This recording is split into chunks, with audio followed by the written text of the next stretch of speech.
I've always had this conflicted relationship with pistol carbines. The super practical, high-speed, low-drag parts of my personality scream, why the hell would I ever choose a pistol carbine over an AR? But then there's that other part of my personality that can't help but drool over the inherent coolness of a pistol carbine. I can't explain why, I just know I always want one when I see them. As an evolution to their Scorpion Evo 3 S1 pistol, CZ has released a carbine version, thus inciting that unexplainable lust for a pistol carbine again. The carbines come in two variants, one with a 16.2-inch barrel fitted with a 2-port compensator, and another with a faux suppressor built by Silencer Co. that they call the No Octane. How cute. Aside from the faux suppressor, the first thing that caught my eye was a new forend. I'm a lover of modern minimalist design, so aesthetically, this forend is right up my alley. The forend is littered with M-lock attachment points that look more like someone at Salient Arms got a hold of it and went crazy with the slide cuts. My favorite part of the forend is the fact that if you decide to SBR this thing, the majority of suppressors on the market will fit nicely inside the forend, making the carbine even more visually appealing. The biggest issue I had with the pistol version of the Scorpion was the lack of a stock.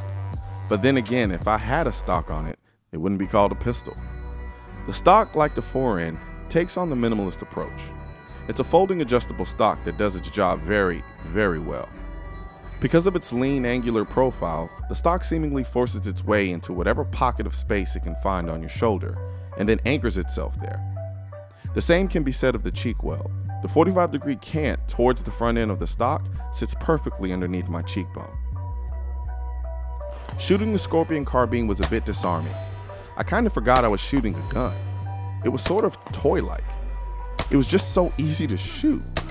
Because of the longer barrel, it was nowhere near as loud as the pistol.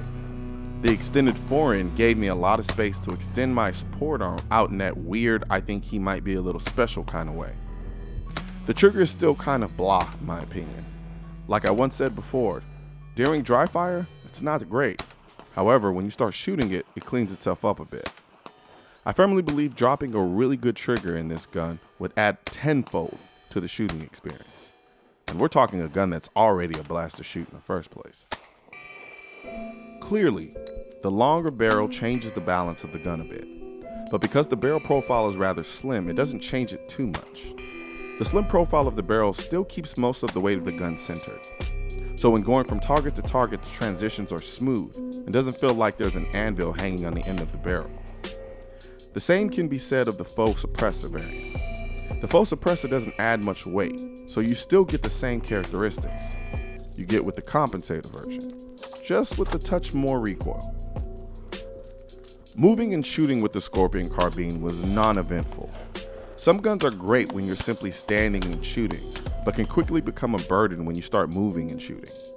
The Scorpion carbine essentially does what you tell it to do. Again, I bring up how easy it is to shoot this gun. It's a bit too forgiving actually. It kind of perpetuates a kind of lazy shooting on my part. Because I know how easy it is to shoot, how low the recoil is, and the fact that I won't be hit with massive concussion, I feel like I can make mistakes and recover and still hit the target. So I end up slacking on my shooting fundamentals. Which, when I think about it, is more my fault than anything else. The carbine feels and moves a lot slimmer than it looks. When I'm running with the gun, it just feels like I'm carrying a staff. The few times where I lost my footing, it wasn't much of a challenge to keep the gun in the direction I wanted it to be in and regain my footing quickly. The center weight helped a lot when changing directions, because I could go one-handed on the gun and bring it up just as easy going from one hand to two hands as it would be maintaining both hands on the gun. When I first reviewed the Scorpion pistol, I was incredibly impressed with its ease of use and familiarity. With the carbine version, there's much of the same. However, I would much prefer the SBR version of the Scorpion. But I can see the carbine version being great for somebody who's more susceptible to the recoil and general theatrics of an AR. It's clear the gun was well thought out and they paid a lot of attention to the end user. However, you can't always be perfect. The damn safety is a gift and a curse. In one respect, I love that it's ambi. On the other, I hate it. Because it digs into my shooting finger, which honestly annoys the shit out of me. It is an easy fix, you can simply delete it, but it is a problem nonetheless. In short, I had a blast with the Scorpion carbine. Would I buy one though? Nope. But the reason I wouldn't buy one is because I can SBR the pistol version I already have. However, if I wasn't going to SBR the pistol variant that I have, I would then buy the carbine if for no other reason than how cool it is, how easy it is to shoot, and how affordable it is. I'm also aware that the carbine variant with the compensator is going for about $999, and the carbine with the full suppressor will be going for about $1,049. Oh, and I almost forgot. They'll also be releasing the Desert Tan version of the pistol as well.